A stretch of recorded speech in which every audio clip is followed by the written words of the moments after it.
In his stories, the robber's wife and the Union Boris itself, its dead. Barbara Benton's vision of human nature ranges from the stern to the hopeless. Those of her characters who were not weak, dishonest, cowardly, cruel, or downright evil were mm, always dominated by those who were, and the manner in which she draws on the Australian outback is very remarkable. She frequently presents um, the bleak and harsh in her terrifying story, The Dreamer, as actively malign the stop of nightmares. And we see a very prominent writer like Henry Handel Richardson, who has written numerous stories. Um, the in the collection The End of Childhood, which was published in 1934. The most notable stories are And Women Must Weep, Two Hanged Women, and A Bath, a grotesque. The female characters, with a fear of sexual maturity, are better known in her novels and stories. The fortunes of Richard Mahoney um, has described all these sexual harassment of women in great detail. Then we see Catherine Susant Pinchard, um, Vance Palmer, Brian James, Frank Dalby, Gain CG, Stevens, and Peter Cowan. Um, so all these writers now have come to contribute to Australian short story, short fiction in a large way. Then we have Australian short fiction in the 20th century. Um, in the 60s appear to be the most important 1960s appear to be the most important period of transition in the history of Australian literature. The period marks the beginning of a reaction away from what had until then been firmly construed and reconstructed in a self-perpetuating process whereby critics and editors went on demanding a certain kind of writing which writers went on supplying as Australian tradition or the Lawson tradition. And we this is a short sketch of Australian short fiction or a story in a nutshell. If possible, we will begin the novel and drama in the next section or next class. Um, Today the time is up, and we have to conclude before it is time. Thank you very much.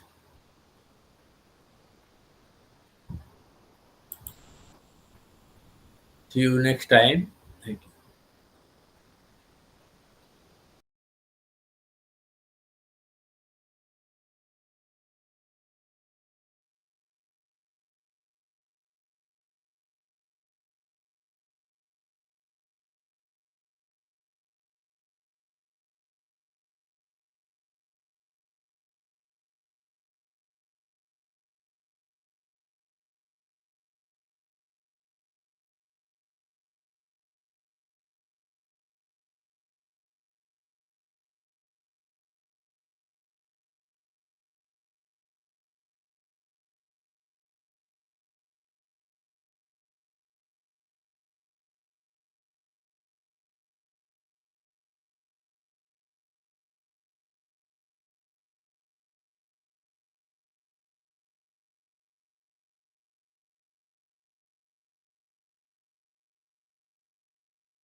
Good evening.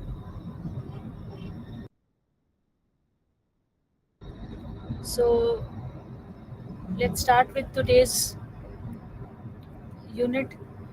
Today's unit is about Unit 25 Canadian drama, the general dramatic scene.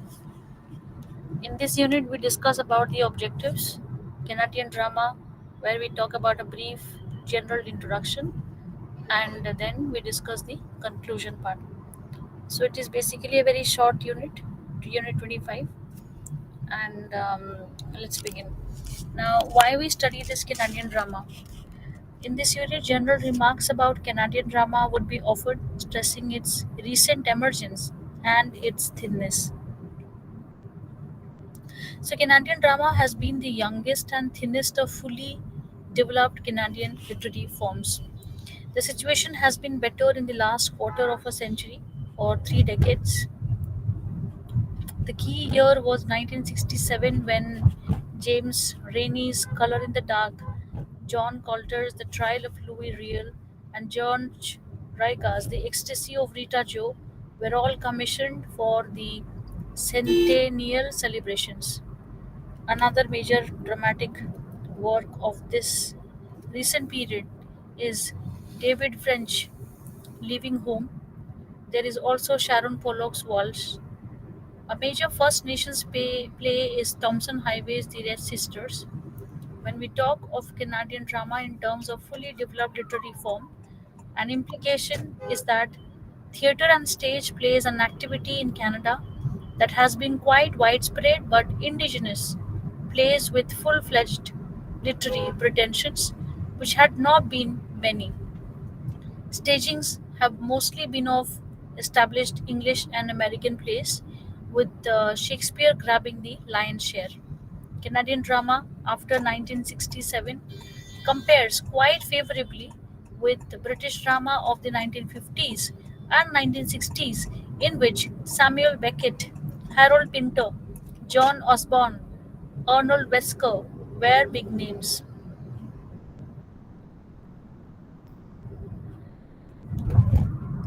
Canadian drama as a literary and theatrical tradition has evolved significantly from its early colonial roots to a vibrant contemporary scene that reflects the country's diverse cultures, histories, and social issues.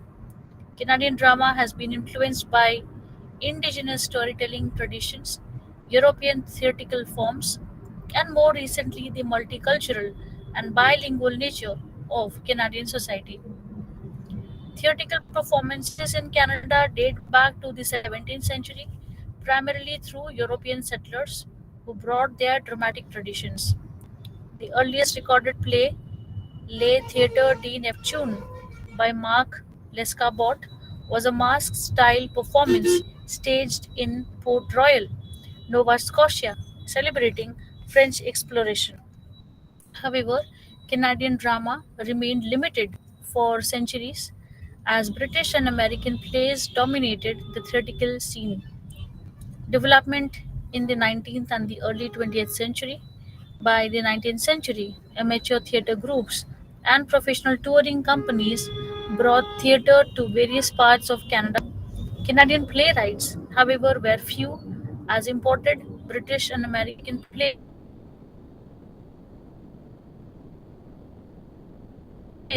were more popular. Early Canadian plays often focused on historical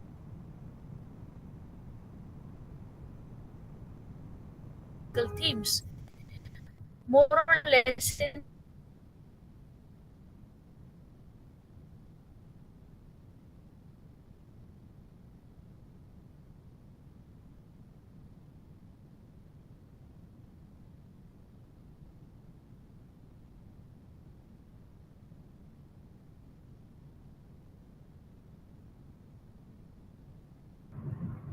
the Mid-West Festival 1953 and the Canadian Council for the Arts 1957. These helped to promote Canadian rights and support local productions. Writers such as Robertson Davis, Arrows at Breakfast, Grecian Gelinas, Teacock And George Riga, The Ecstasy of Rita Jo, brought attention to Canadian themes, including identity, multiculturalism, and social justice.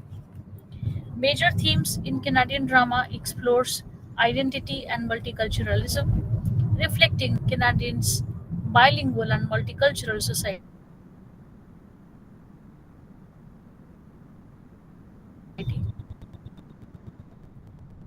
playing address themes of immigration, diaspora,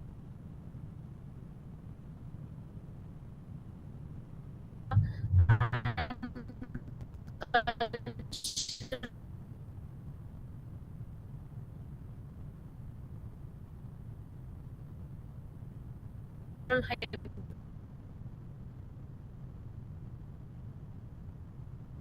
hybridity. For example, Dry Lips, Octa move to Kapuskasing by Thompson Highway. Another theme can be the indigenous theatre. Indigenous playwrights such as Thompson Highway who wrote a broad indigenous voices and perspectives to Canadian theatre. Another social theme, Canadian theme, was experimentation and innovation, was realism to postmodern and avant-garde techniques. Since the 1970s, Canadian drama has expanded significantly with playwrights like Judith Thompson, The Crack Walker, Michael Tremblay, Les Bellis Sawyers, and Daniel McClover, Marion Bridge, pushing boundaries in storytelling. Quebecois theatre has also developed its own strong identity, particularly through the work of Michael Tremblay, which revolutionized French Canadian theatre by using joule, the working class dialect of Quebec. Today, Canadian drama is internationally recognized, with playwrights exploring new themes such as environmental concerns, gender fluidity, and globalization. Prominent festivals like the Stratford Festival and the Shaw Festival continue to showcase Canadian international works, ensuring that Canada drama remains dynamic and evolving. Canadian drama has grown from colonial imitations to a rich, diverse, and socially engaged literary tradition. It serves as a reflection of Canada's complex cultural landscape, embracing both historical narratives and contemporary concerns. As new voices emerge, Canadian theatre continues to be a powerful medium for storytelling, activism, and cultural expression. The 1960s witnessed the appearance of what called to be called regional theatres. These theatres, based to varying degrees on model, established by the Manitoba Theatre Centre, Winnipeg, 1958, offered audience developmental programs in each locale, maintained high production standards, and employed artists from across the country.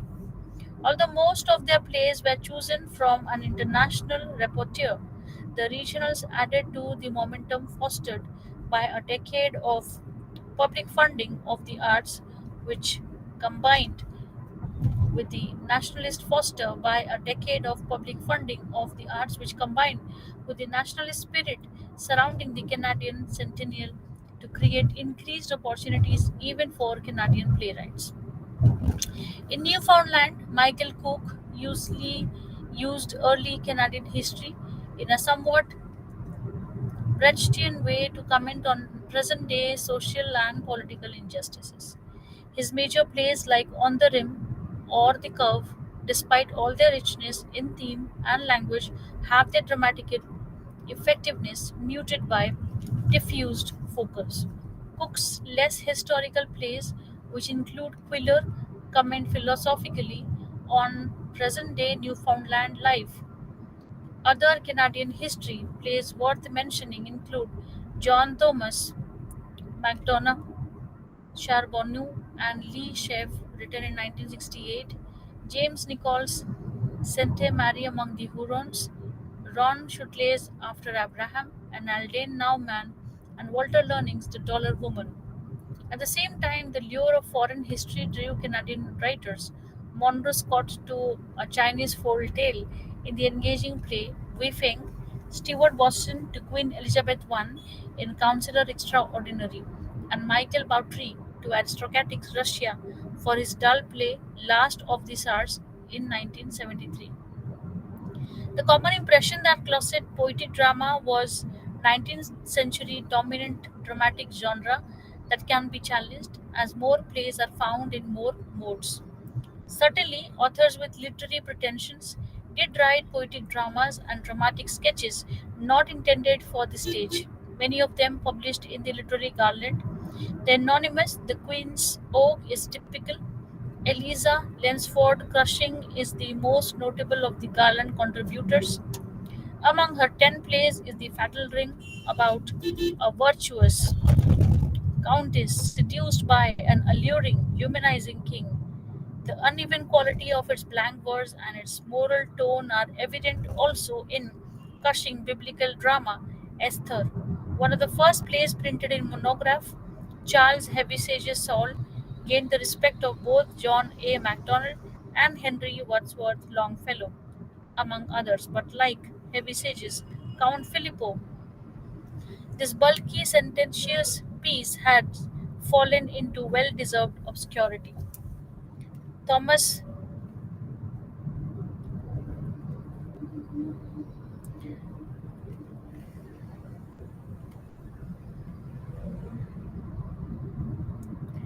The end of the century saw poetic dramatists using indigenous subjects with greater frequency, but the quality of their expression improved only slightly. Tecumseh in 1866 displays Charles Mayer's minor poetic talent and his fervent patriotism. Sarah N. Curzon, whose poetic talent was more limited than that of Mayer's, also follows a patriotic bent in Laura's Accord. John Hunter Duvall in D. Roberval tries to dramatize too many themes. Foreign and indigenous elements often came together in a poetry drama, a fact well illustrated by the range of William Wilfred Campbell work, for example, Dowlac, who presented Dollard Des Ormeau's brave defense at the Long Sault. As is characteristic of the genre, Campbell's five plays suffer from ponderous Shakespearean verse and weighty philosophy, which render them for difficult to stage. The practice of publishing political or social satire in newspaper created a lively topical drama early in the century, as illustrated by the Charibari by Samuel Hull Wilcock, The Triumph of Intrigue, British colonist, attributed to Hugh Scobie. Musical dramas were important entertainment in 19th century. Nina Bike, Thomas Hubbard Chestnut is a nautical comic operetta. John Newton Malraux showed more originality exploring Canadian identity in the context of annexation issue in her comic Ptarmigan, written in 1895. One act plays is a variety of styles became the predominant form of the time. One act plays by Canadian authors collects 19 plays of which only Come True and Low Life bear mention. These chiefly because they are by Mazo de Ave Roche. The Antedate White Oaks, the conventional drama adapted from her novel, which ran for over 2 years in London, England before the war. Lillian Thomas's amusing Jim Barber's Pied Fence and The Lampshade, an English murder story by W.S. Milne. In his four plays of the Pacific Coast, 1935, A.M.D. Fairbairn dramatizes West Coast Indian stories and the collision of white and Indian cultures. The Depression also led to numerous worker plays. Dorothy Livesey, whose Joe Dory is a narrated pantomime, was the most famous author involved. Eight Men Speak by Oscar Ryan, E. Cecil Smith, H. Francis, and Mildred Goldberg was the most notable play. Its importance is both historical and an example of the effective use of presentational techniques. Aside from Walker's plays, the most daring experiment was Herman Boydin's symphonic expressionism. His ballad music dramas were described at the time as compelling on stage, but now may seem dated. Their image laden language, stilted Len Peterson's radio play Burlap Bags also deserved being mentioned for its portrayal of an alienated, absurd post war world. It seems a transitional play between the experimentalism of the 1930s and the existentialist drama of the 1950s and 1960s. Last 20th century have been a remarkable flowering of Canadian literature in all forms, and quantitatively speaking, drama has kept up with this development. There are now more theaters and actors, and as a result, more Canadian dramatists and plays.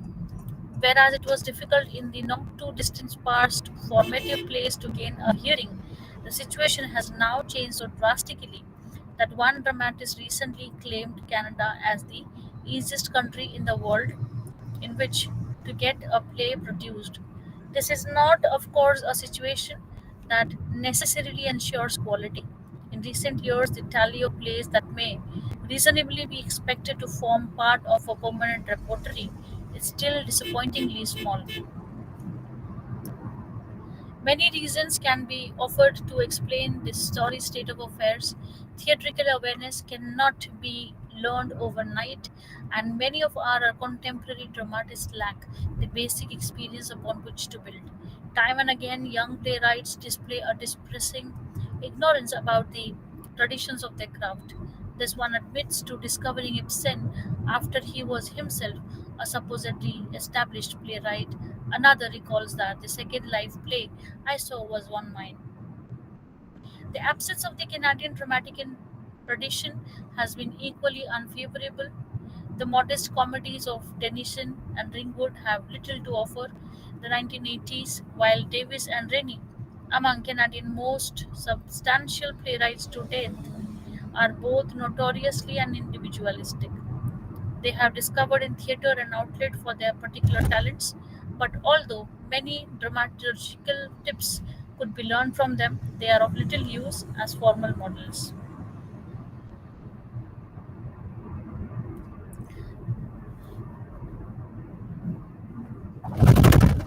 Rennie's chief claim to success as a dramatist rests upon the Donnelly's trilogy, comprising Sticks and Stones, the St. Nicholas Hotel, and Handcuffs. Here his dramatic talents are firmly grounded in a solid if mysterious historical event, perhaps part of an inter-Irish feud extending back for over a century. The murder of the Donnelly family in 1880 in Lincoln, most far from Rennie Stratford, is one of the most sensational and unsolved crimes in Canadian history and has taken on myth its overtones in the intervening years. Rennie dramatizes the story at length and brings to his trilogy all the dramatic expertise he had developed during the previous decade. A series of recurring images, ladders, burning barns, and especially the sticks, stones, and handcuffs that appear in the titles give unity of texture to both script and dramatic action. The plays are interspersed with ballads, texture to both script and dramatic action, songs and other music, indigenous improvisations of dramatically intractable material, dexterously turn liabilities into virtues. Above all, Rainey is able to sustain a tonal suspense in no way lessened by the audience awareness of how the story must end. Rini never makes up his mind whether he is telling the truth concerning the Donleys or creating his own myth about them.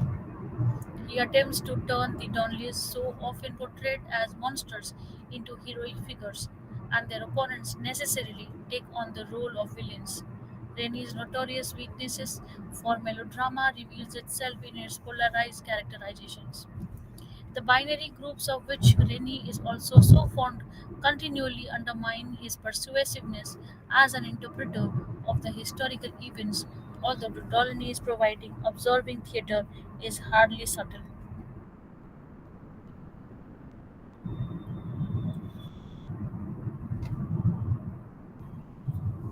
Rennie's more recent plays, though developing his newly discovered ability to exploit local history, has been decisively less successful. Wacosta, written in 1979, is very melodramatic. Rennie has a superfluity of dramatic inventiveness, but little tact. He is well endowed with vitality, but sadly lacking in self discipline and self criticism. While in some ways an infuriating figure, he is for many a disarmingly lovable one. For all his miscalculations, he has certainly opened up exciting new possibilities for Canadian drama.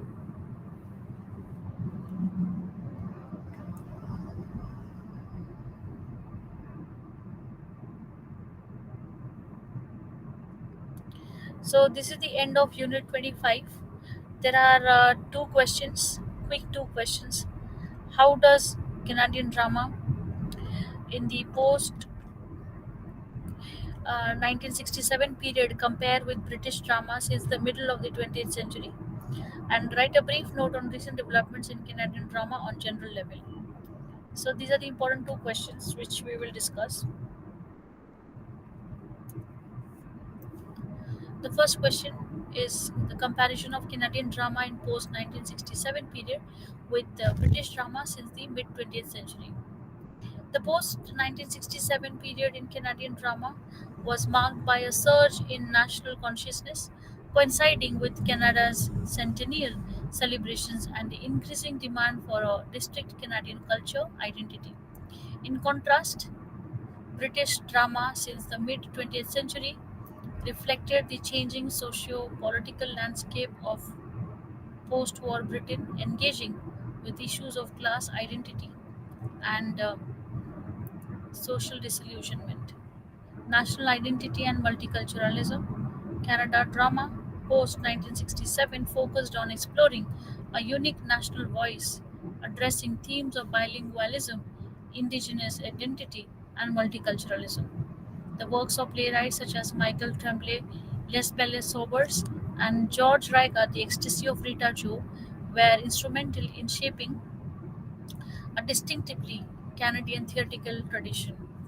Indigenous and feminist voices period saw the rise of indigenous playwrights like Thompson Highway and feminist voices like Judith Thompson, reflecting a broadening perspective in the Canadian drama. Decentralization and regionalism. Unlike Britain, which maintained a strong London based theatre scene, Canadian drama flourished through regional theatres such as the Stratford Festival, the Shaw Festival, and various Indigenous and French Canadian theatre groups. Angry Young Men movement.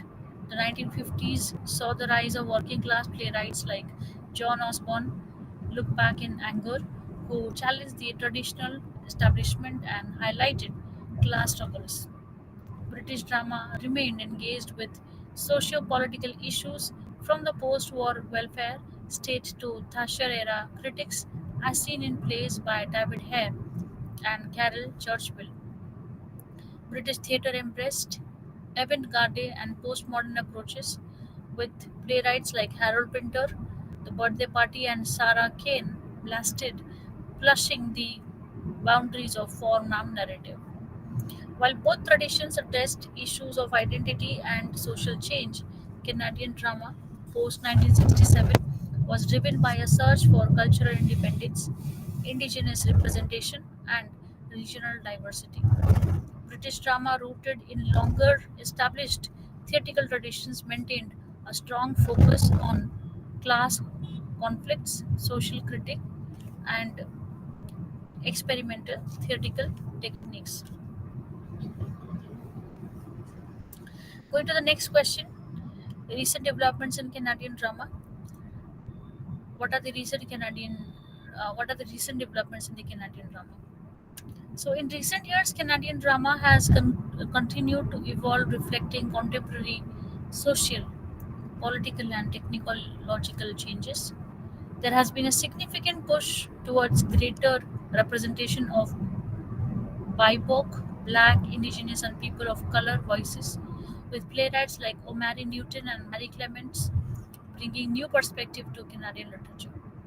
Indigenous playwrights continue to redefine Canadian drama with works like Children of God by Corey Parrott addressing the legacy of residential schools. With advancements in technology, Canadian theatre has incorporated digital performances, site specific works, and immersive experiences. Many contemporary plays address global concerns such as climate change, refugee experiences, and reconciliation, ensuring that Canadian drama remains socially engaged and forward looking. So, here we are done with Unit 25, and we will start with Unit 26.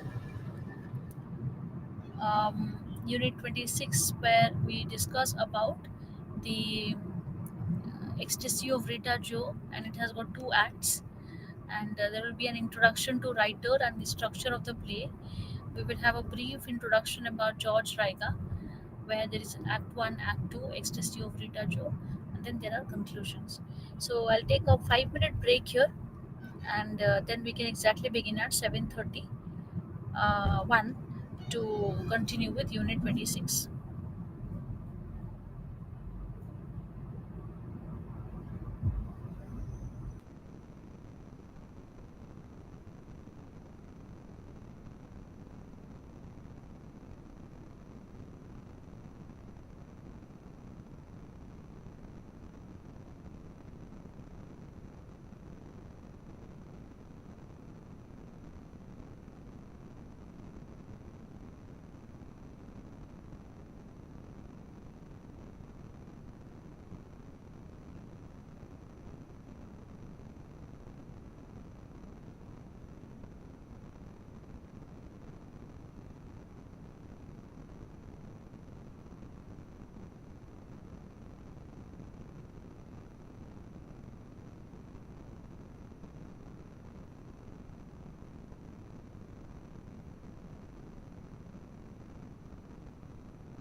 Okay, so let's start with Unit 26.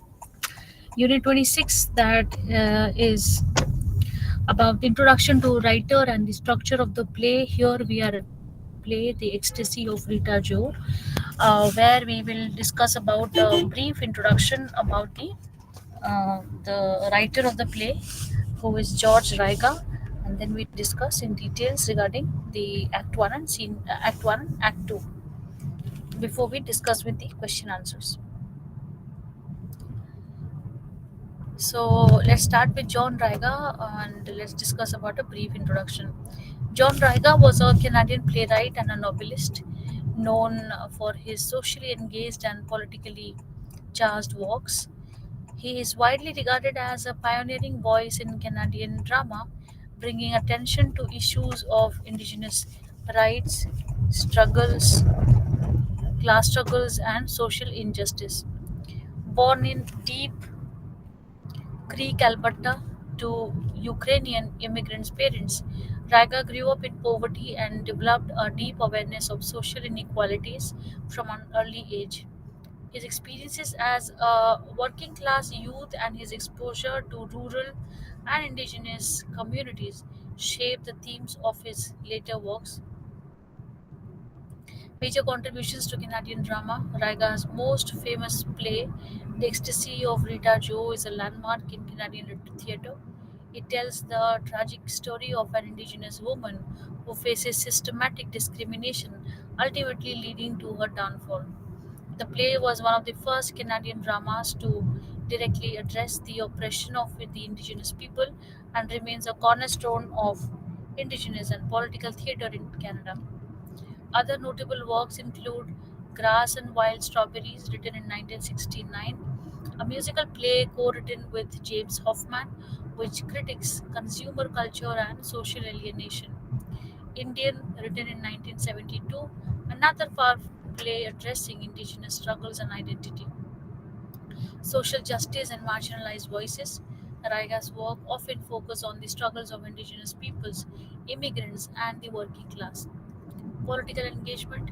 His writing challenges governmental and societal oppression, making his plays deeply political. Raiga's plays blend realism with lyrical and symbolic elements, often using fragmented narrative structures. Raiga's influence on Canada drama is profound. His commitment to social change and his innovative storytelling technique have inspired generations of playwrights. His works continue to be performed and studied, ensuring his place as a foundational figure in Canadian literature. Let's start with The Ecstasy of Rita Joe, Act 1, and the playwright is George Raiga. It was first performed in 1967. The themes include Indigenous identity, systematic racism, colonial oppression, justice, alienation, and gendered violence. Act 1 of Ecstasy of Rita Joe introduces the protagonist, Rita Joe, an indigenous woman who faces systematic discrimination and oppression. Through a fragmented and non-linear structure, the act shifts between courtroom scenes, memories, and symbolic sequences, portraying Rita Joe's experiences with racism, exploitation, and violence. The act reflects the cyclical nature of oppression faced by indigenous people in Canada. The play opens in a courtroom where Rita Joe stands trial. The magistrate, a figure representing colonial authority, integrates her with her detached formality. This setting is crucial as it establishes the play's theme of systematic injustice. The legal system is not concerned with the truth but with maintaining control over marginalized people. The magistrate tries to maintain a neutral bureaucratic tone but ultimately reflects deep seated prejudice. Rita Jo responds with defiance and honesty, yet her words are often dismissed or ignored. The policeman and the prosecutor represent institutional racism, portraying Rita Jo as a troublemaker rather than a victim of societal failure. The courtroom serves as a microcosm of systematic oppression, where indigenous people are judged not for crimes but for their very existence within a colonial framework. The repeated interruptions by flashbacks suggest that the trial is more about condemning Rita Joe's life experiences than seeking justice. Interwoven with the courtroom proceedings are fragmented memories of Rita Joe's early life. Scenes of her childhood in the reserve show her innocence and connection to indigenous tradition. The father's words warns her about the dangers of the city, highlighting the generational trauma and fear experienced by indigenous communities. Sister Aileen Rolls, a nun who represents the church's role in assimilation policies, urging Rita Joe to confirm displacement. Rita Joe moves from the reserve to the city, hoping for opportunities but finds only alienation. The religious schooling and warnings from elders highlight how indigenous youth were pressured to abandon their heritage. As Rita Joe moves to the city of work, her experiences take a turn, a tragic one. She struggles to find stable employment. Employers reject her based on a racial prejudice. Rita Joe is constantly harassed, showing how indigenous people are criminalized simply for existing in urban spaces. She is exploited by men who see her as an easy target. Society simultaneously condemns and takes advantages of indigenous women. The city represents a false promise. Instead of opportunities, it offers alienation and violence.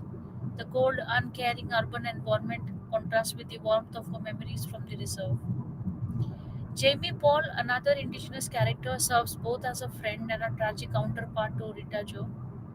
Jamie, like Rita, struggles against systematic barriers. She shares her experiences of oppression. Their bond represents solidarity, but also the shared pain of indigenous displacement.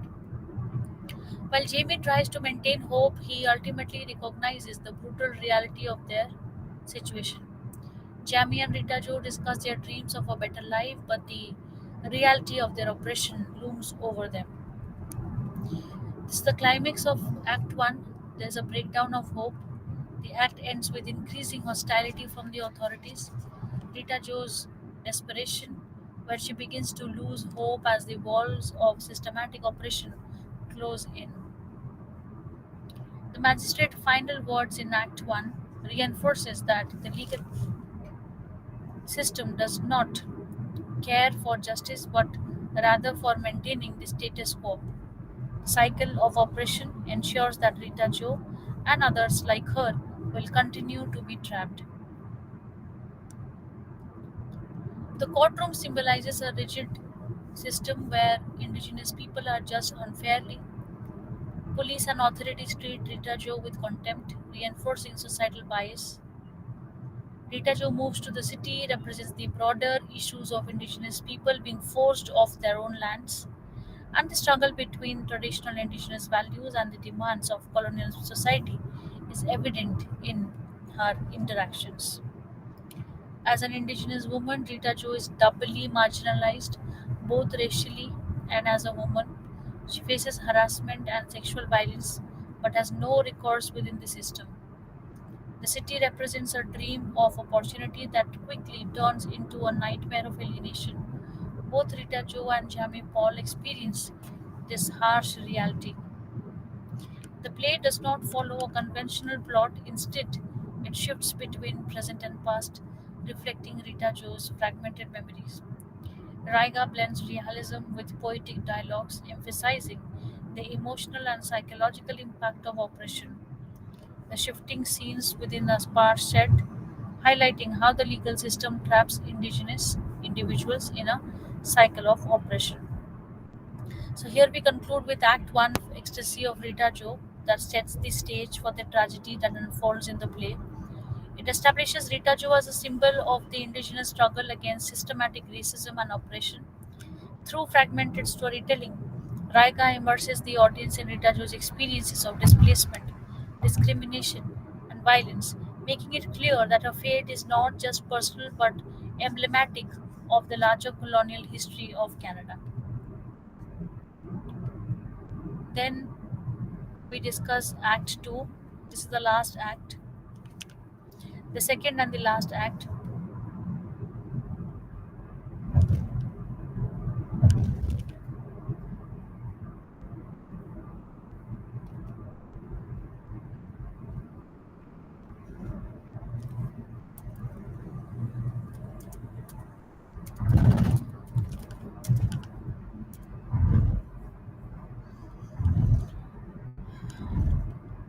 So, the ecstasy of Rita Joe, this is Act 2, where the major themes again are systemic racism, colonial oppression, indigenous identity, gendered violence, legal injustice, and social alienation. Act 2 deepens the tragic trajectory of Rita Jo's life, showing the culmination of systemic oppression that leads to her inevitable demise. It follows her continued experiences with discrimination, exploitation, and police brutality. Flashbacks intertwine with courtroom proceedings, revealing how Rita Jo's fate was sealed long before she even set foot in court. The act ends with a brutal murder, reinforcing the cyclical nature of violence and injustice against Indigenous women in Canada. So, the courtroom remains the central frame of the play, symbolizing the oppressive legal system that condemns Indigenous people rather than delivering justice. The magistrate becomes increasingly impatient and indifferent as he refuses to acknowledge the systemic issues behind Rita Jo's circumstances.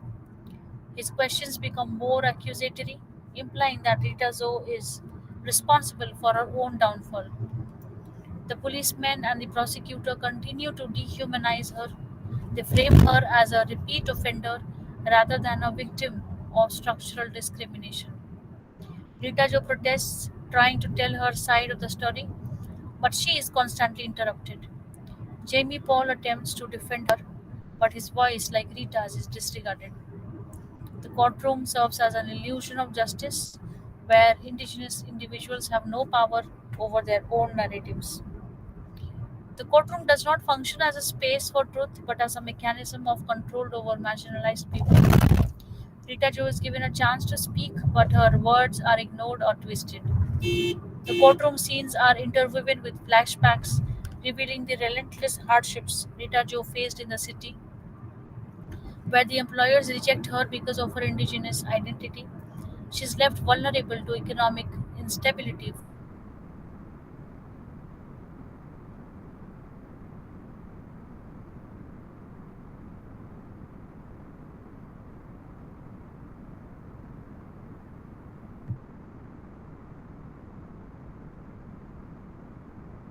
and violence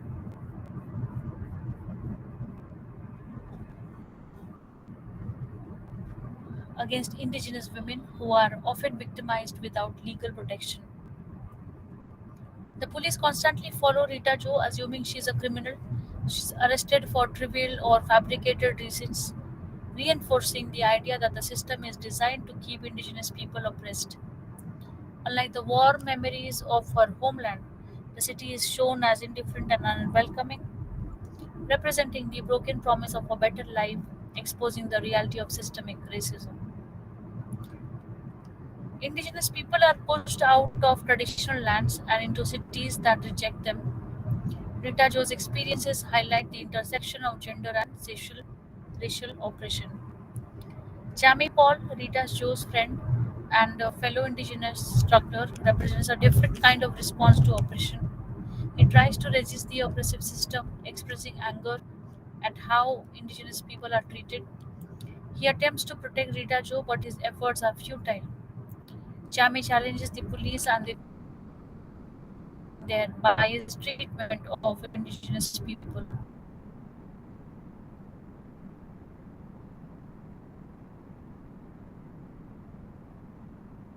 Reinforcing the theme that resistance is brutally suppressed in colonial systems. The system is too powerful for individual resistance to succeed. Both are condemned by systemic oppression, but while Jamie fights back, Rita Jo tries to survive within the system. The play reaches its devastating climax as Rita Jo becomes the victim of extreme violence. Now completely alone, she faces the brutal reality that she has no escape. The city, the legal system, and the society have all rejected her. She's attacked and killed in an act of violence that is both personal and symbolic. Her death reflects the real world crisis of missing and murdered Indigenous women in Canada. Despite all that has happened, the magistrate delivers his final judgment. The verdict ignores the root cause of Rita Jo's suffering, further proving that the justice system is complicit in her oppression. The repeated use of poetic imagery suggests Rita Joe's spirit transcends her tragic fate. Her death is not just an individual tragedy, but a collective one, symbolizing the historical violence against indigenous communities. Rita Joe's fate was predetermined by a system, the facade of justice where verdicts are predetermined by systematic biasness. So, Act 2 of Ecstasy of Rita Joe solidifies the play's message about the systemic oppression of indigenous people in Canada. Through a fragmented, poetic, and emotionally charged narrative, George Raga exposes the harsh realities of racism, poverty, and gendered violence and legal injustice. Rita Joe's tragic fate is a reflection of a larger social issue, making a play powerful and enduring critic of colonialism and systematic discrimination. By the end of the play, the audience is left with a sense of grief and urgency, demanding reflection on the role of institutions, society, and individuals in perpetuating or resisting injustice. So, this is the end of Act 2, and then uh,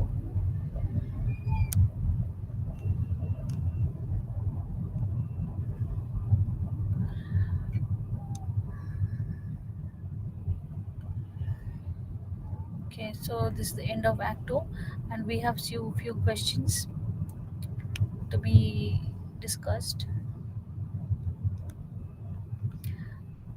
What is interesting in Raiga's life, and how is the structure of Ecstasy of Rita Joe different from that of long plays? So we quickly discuss these questions.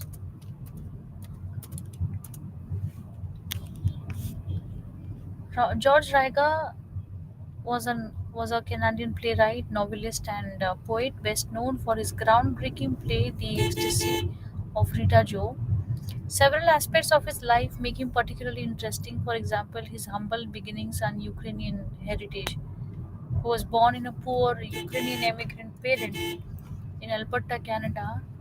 Raiga's early life was shaped by poverty and hardship, which influenced his deep empathy for marginalized communities. His background made him sensitive to themes of displacement, cultural identity, and oppression, which became central to his writing. His commitment to social justice and marginalized voices becomes another special quality of Raiga's life. And Raiga's writing had helped shape modern Canadian theatre, introducing a socially conscious and politically charged approach. So next question: how is structure of Ecstasy of Rita Joe different from that of traditional long play? Unlike conventional long plays, Ecstasy of Rita Joe employs a non-linear, fragmented, and experimental structure. Non-linear narrative versus traditional linear plot. The difference is very obvious where most traditional plays follow a chronological structure, for example, exposition, rising action, climax, and resolution. The Ecstasy of Rita Joe disrupts this by shifting between the past and present, using flashbacks, memories, and courtroom scenes to construct Rita Joe's life in fragments. There's a minimal plot progression, more focus on symbolism. Traditional plays built up towards a dramatic climax with clear character goals and resolutions. Raiga's play is more episodic. There's no clear sense of progress, only an overwhelming sense of inevitability and oppression. Instead of a traditional conflict resolution arc, the play highlights structural injustice as an ongoing cycle. While many long plays are primarily realistic, Raiga mixes poetic language, music, and abstract sequences to create an emotional and symbolic impact. The dialogue shifts between courtroom exchanges, realistic and dreamlike memories, poetic and impressionistic. Conventional long plays generally keep flashbacks to a minimal, and focus on present action. The ecstasy of Rita Jo frequently moves between past and present, with Rita's memories bleeding with the courtroom scenes, showing how her past experiences shaped her tragic fate.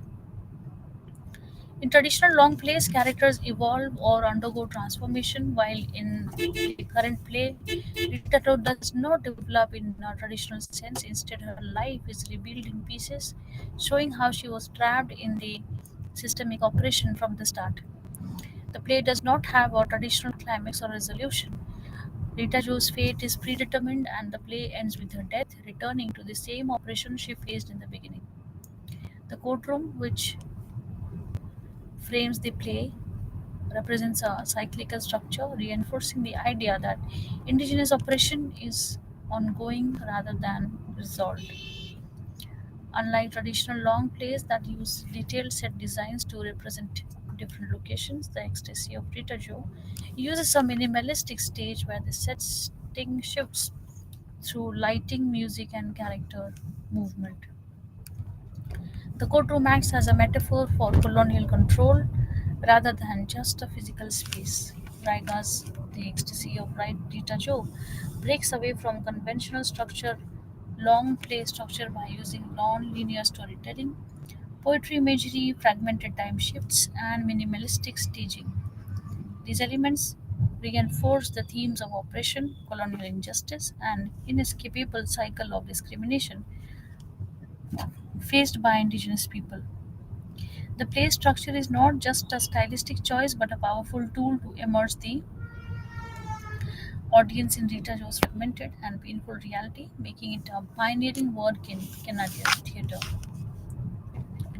So here we end with uh, uh,